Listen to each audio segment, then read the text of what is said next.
Bonjour à tous, bienvenue sur Alpes TV pour la rencontre. Aujourd'hui nous sommes à La Forie pour rencontrer Nicolas Pistolo qui est le directeur de course et un des organisateurs du Trail des Cimes du Buëch.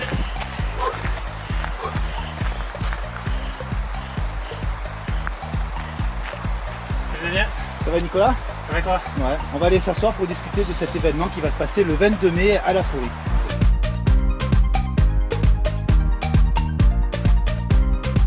Bon, on a de la chance aujourd'hui, il fait très beau ici à La Forie. Donc rebonjour Nicolas. Bonjour. Alors Nicolas, on est ici pour parler de la 3e édition du Trail des Cimes du Buëch. C'est ça. Alors 3e édition déjà, 3 ans donc. Voilà, la 3e cette année, le 22 mai. Et la première, c'était quand? C'était aussi en mai? C'était toujours le même week-end du mois de mai, à chaque fois. Cette année, c'est rendez-vous le 22 mai, ici à La Forie. Où exactement? Alors les départs et les arrivées, tout se fera au niveau du stade de la Garrigue, donc à côté du camping. Gros succès à la 2e édition, l'année dernière.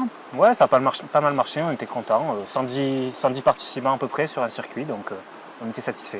Donc cette année, vous voudriez quand même qu'il y ait plus de monde? Cette année, on propose 3 parcours, donc de nouveau, donc on espère 200 participants. Si on franchit la barre de 200, on sera content. Tu parlais justement des parcours. Donc effectivement, cette année, il y a 3 parcours de proposés.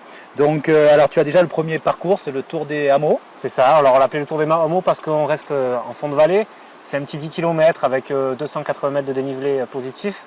Donc voilà, sur des pistes faciles d'accès, praticables pour faire découvrir au plus grand nombre la discipline. Pourquoi des hameaux? Parce qu'on passe dans des hameaux, c'est ça, il y a plusieurs hameaux? Oui, en fait, le village de La Forie, c'est pas mal de petits hameaux. Donc on passe à La Valette, à Saint-André, aux Granges, etc. Donc on fait un petit peu le tour de tout ce qui existe dans le coin. Alors après, on passe à un niveau encore au-dessus. Alors on va faire les crêtes de la Longagne. De la Longagne. Longagne, pardon, de la Longagne. Ouais, la Longagne. Alors ça, c'est notre classique, quoi, celui qu'on propose pour la 3e année. Donc entre 16 et 17 km pour 950 mètres de dénivelé positif.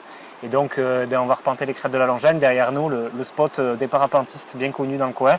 Voilà, c'est le parcours qui a fait ses preuves et qu'on renouvelle intégralement. Avoir une vue donc déjà plus aérienne, là. Plus aérienne, pardon. Ouais, tout à fait. Dès qu'on sort du col de Seille, là, on est en crête. On a une vue, un panorama à 360 sur tout ce qui peut exister dans le coin. Donc c'est sympa. Ouais. Voilà. Donc après, on va passer à un niveau encore au-dessus, le Maratrail des Cimes, qui fait par contre là 42 km. 42 km. Ouais, donc un vrai marathon dans la montagne. Donc cette année, on avait envie de se faire plaisir, proposer un grand parcours, faire le tour de la vallée donc, de la Forie-Montbran, 42 km, 2600 mètres de dénivelé positif.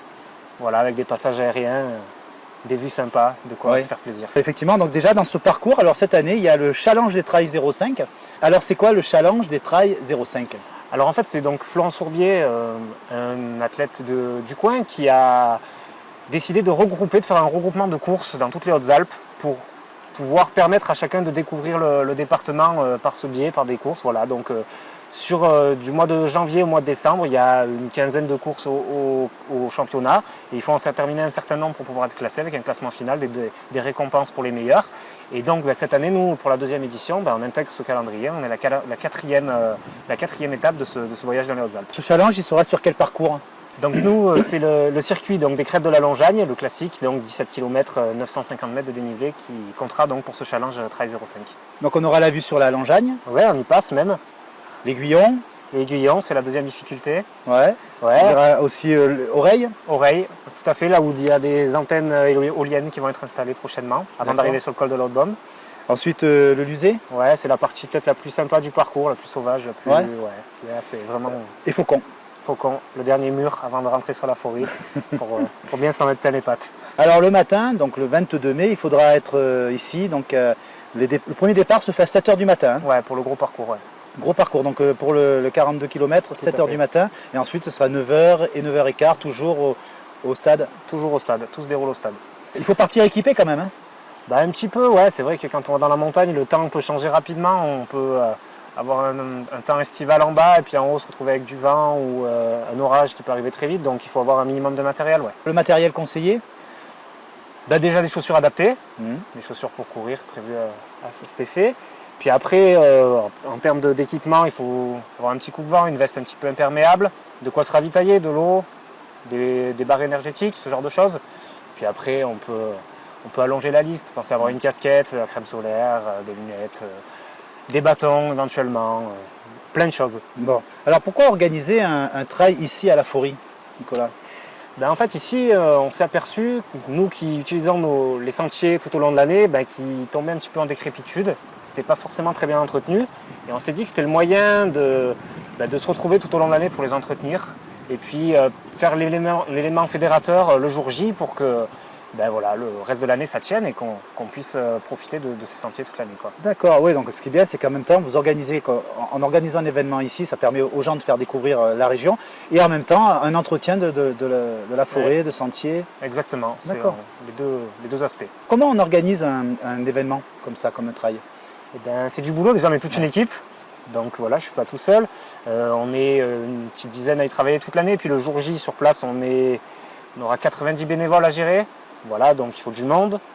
Et c'est du temps, c'est de l'investissement. Bon. Vous partez souvent faire les reconnaissances, hein, donc vous partez courir dans la montagne plusieurs fois dans l'année. Ouais. Donc moi je m'entraîne régulièrement dans le coin parce que c'est chez moi, donc j'y suis souvent. Mais là, depuis le début du printemps, on propose aux gens de venir découvrir les circuits. Donc là, on a ouvert les parties bien aériennes sont accessibles, il n'y a plus de neige, ça y est, donc on peut y aller, on peut se faire plaisir.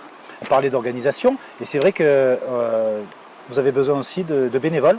Oui, tout à fait. Si vous n'avez pas l'âme d'un grand coureur, mais que vous aimez quand même la nature et vous voulez aider, donc vous pouvez venir aider l'organisation. Vous avez besoin de quel bénévole, enfin pour faire quel travail?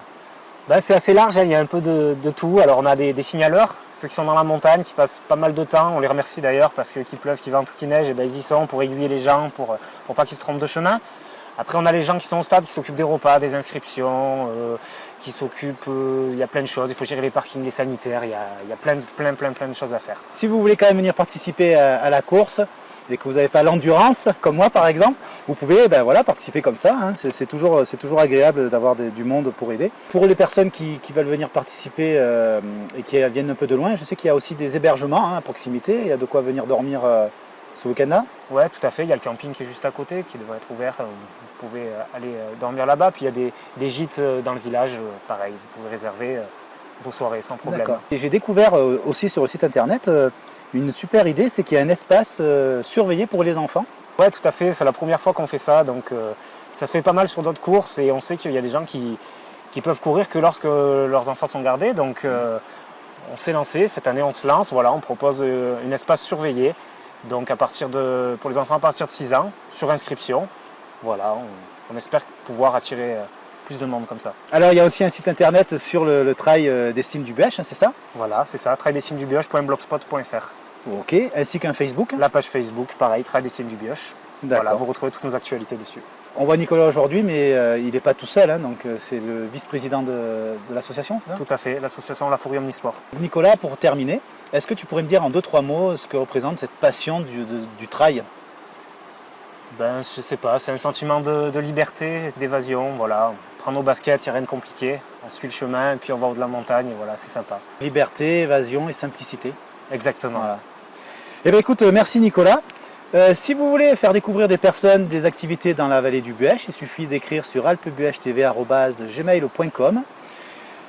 On se donne rendez-vous le 22 mai, nous aussi on sera là. Moi je ne vais pas courir mais on viendra filmer. Hein. Donc à bientôt Nicolas. À bientôt. Et merci beaucoup. Merci à toi. Nicolas Pistolo, c'est l'or... Attends. Donc nous allons rencontrer Nicolas. Je sais plus ce que je dois dire. Alors, je recommence. Tu as vu de la Langagne. Je vais... Il y a un fils internet. Sur le... Voilà. Allez donc. Qu'est-ce que tu peux dire? C'est n'importe quoi ce que je dis. On va le refaire. Vraiment, je suis sûr que je peux. Ah mais non, Sango va se faire mal encore. Allez, on y va.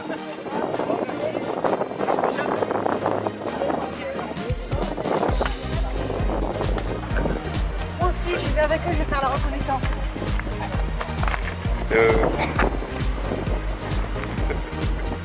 Bornes quand même.